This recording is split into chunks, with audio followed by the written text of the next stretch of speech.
Good evening. This is your Dr. Liberty, John Hilston, coming at you from a very historic, albeit probably some visited spot here in London, England, UK. I am in front of Ben Franklin's house, and you might say, what's Ben Franklin doing living in London?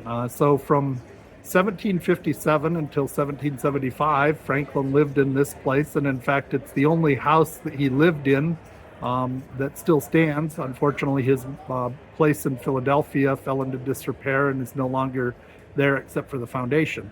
But anyways, so Franklin was here during that time, first representing the interests of Pennsylvania in diplomacy and trade matters and so on, as the representative of that colony, and then later on 3 other colonies.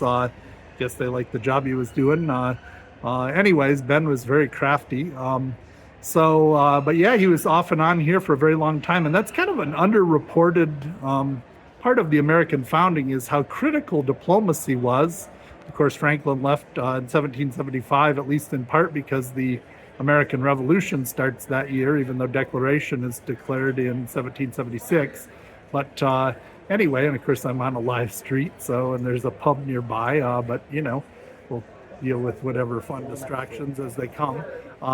Anyway, very important part of the founding that Franklin spent time both here and in Paris. John Adams spent time here as the U.S. representative after the war during the Articles of Confederation period. And Thomas Jefferson spent a lot of time in Paris. Very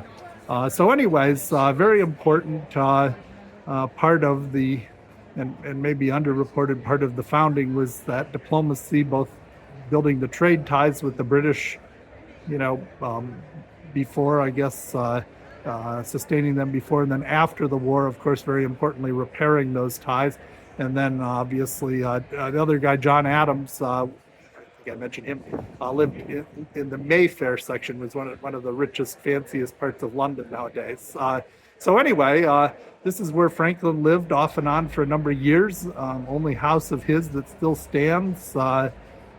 Couldn't get a tour today, but that diplomacy was definitely critical in both sustaining the economy as well as winning the war with the help of the French. This is your Dr. Liberty, John Hilston, touring internationally. I'm